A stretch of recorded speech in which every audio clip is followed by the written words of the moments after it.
มื่อนี้สิพามาเบิ่งบรรยากาศที่แรงงานเพิ่นมาขึ้นทะเบียนแรงงานกันเนาะ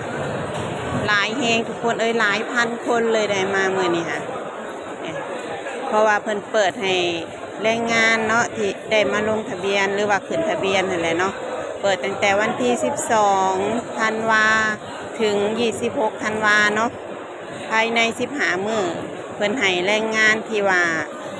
ผิดกฎหมายนะหรือว่าบัตรขาดบัตรมืดเนาะเพิ่นให้มาลงทะเบียนถูกต้องตามกฎหมายเนาะภายใน15มื้อ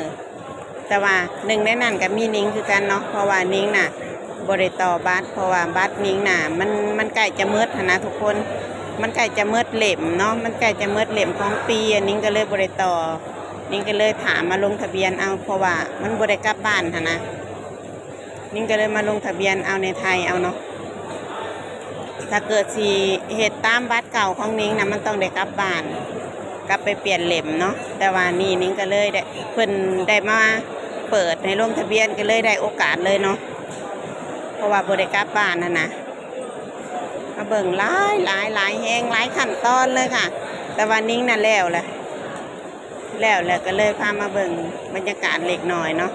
รอคิวจนเมื่อยอดข้าวอดน้ำบ่อยากออกจากแถวบ่อยากออกจากคิวนะทุกคน ถ้าเกิดว่าออกจากแถวน้อยหนึ่งนี่ก็ห่วยหาคิวบ่เจอได้ป่ะนี้ต้องไปต่อใหม่เนี่ยเพราะว่าคนหลายอีหลีหลายพันเลยเนาะ